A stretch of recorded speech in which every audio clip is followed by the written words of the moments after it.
Hi everyone, welcome back to my channel Jesus TV. My return subscribers, God bless you all. My new viewers, you're welcome. If this is your first time of viewing my channel, you're welcome. Please don't forget to subscribe to my channel. Don't forget to like and share my videos. Don't forget to comment nicely. Okay, they said that olori Queen Naomi is not really happy and about what actually happened to her. Of course, nobody will be in her situation and be happy. So this particular blogger is talking about what happened, that Olori actually was supposed to come back and with the prince before Christmas period, and that a welcome party was supposed to be held for her and her son, the prince, but it was shifted because of what happened to Queen Naomi phone fair, you know. According to the blogger, she said that Olori Ashley's people had to go to the palace to ask the king what is really going on. In fact, they had planned to go and meet the king because, according to her, that they were not happy that Queen Naomi came for the opening of the Ojaja estate with her son, Prince Tade, because they actually thought that, everything about Queen Naomi and Ooni of Ife were done for life, and they were so surprised and were asking what was she actually doing there at the event. Queen Naomi literally stole the event. She was the highlight of the event. Immediately she stepped in, a lot of people were happy to see her. In fact, they couldn't help but look at her, admire her, when she was the king and all that. They said that it made the queens, Olori Tobi, Olori Temitope, and Olori Ronke, uncomfortable. But I don't know how true that was. Okay, so according to the blogger now, she said that um Olori Ashley and Olori Mariam are at headlocks with each other. She said she calls Olori Ashley Olori Calabash, and she calls Olori Mariam Olori Bira.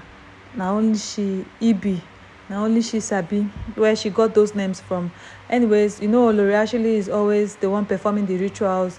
So most of the pictures, most of the videos, if you go for the event, once there is any festival, she's always holding calabash, with all the stuff, ingredients inside, to appease the gods or the goddess, according to the task that was given to her at that moment.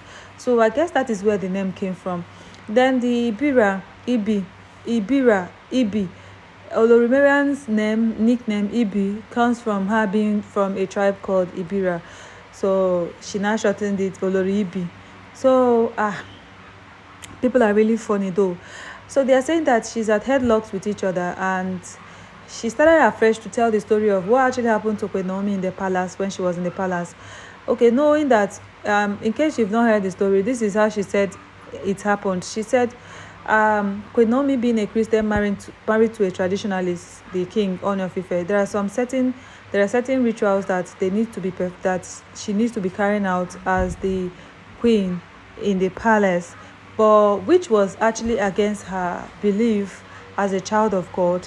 So it was said that since Olori Ashley was always in the palace, and she was known as an Ayaba as of then, and she knows much about the tradition, the culture, the rituals, and all that.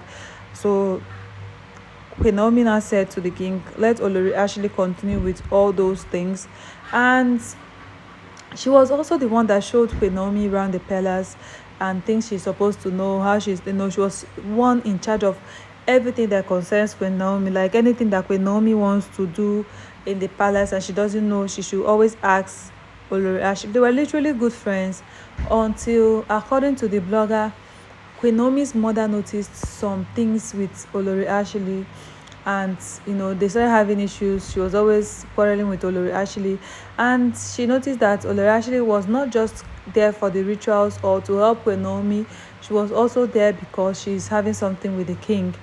And as time goes on, when Queen Naomi finally left the palace, now they are saying that it was Olori Ashley that was manipulating Queen Naomi with all her rituals and what did they call it, all the jazz and all that.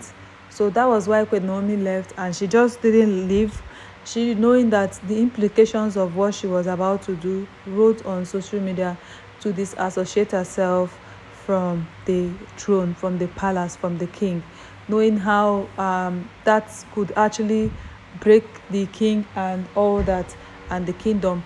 So when she now left, Olori actually was also working towards being the king's wife, because according to them, she wanted everything that Queen Naomi had, being close to Queen Naomi, seeing how the king was treating Queen Naomi, loving her, showing her respect, like Queen Naomi was literally the highlights of Ile-Ife that period, because everybody was like, wow, beautiful. And as of then, when I knew Queen Naomi, I was like, oh, this young lady, beautiful lady, fair, beautiful, eloquent, and above all, they said they always call her prophetess. I was like, wow, a prophetess, wow, she's so beautiful at her age, and she's so dedicated in serving God and all that. So a lot of people were actually trying to find out how this is really going to work or play out, knowing that the king is a traditionalist.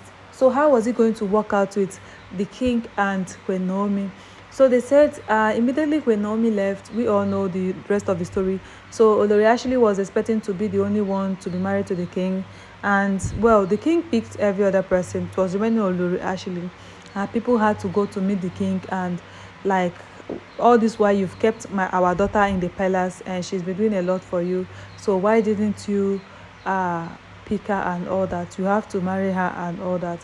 So because I can remember one other blogger that said that, no, not a blogger, that, okay, not a blogger, one woman in one place, she wrote that every other person paid to be in the palace except for two people that could not afford to pay.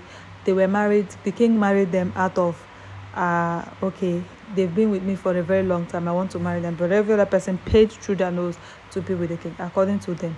So I don't know how true that is. So because as of then, a lot of people were actually blaming Olori actually, that she was the one responsible and for Queen Naomi leaving the palace, and what happened to Queen Naomi and the king and all that. She was always in their faces, in the middle and all that. Anyways, now they are also calling her names, that she is the reason why, she and Olori Mariam are the reasons why the king doesn't want to help in the matter of Queen Naomi and Alhaji Hamzat and the principal. Like, he's just keeping quiet, like Queen Naomi was never part of him and all that. And the first thing that they did was rush to come and release a statement disassociating Queen Naomi from the palace, which a lot of them find not funny. And so a lot have been said. Well, I don't know about all these things that they are saying. For me, I just feel like everybody have the right to their own opinion, and I'm sure that at this stage Queen Ashley and other queens must have grown thick skin, knowing that being a celebrity, being the wife of the king, and of course we all know the history surrounding the king and his other wives, it's never going to be easy, and a lot will be said. So that's all said. We are hopefully waiting for Queen Naomi's court case. They have another adjourned it till the 13th of this month. Hopefully it will be resolved by then, and everything will go back to normalcy. Well, thank you all so very much for always coming around, for viewing my channel. In case you've not subscribed to my channel, please do well to subscribe to my channel. Don't forget to like and share my videos, and don't forget to comment nicely. Have a blessed day.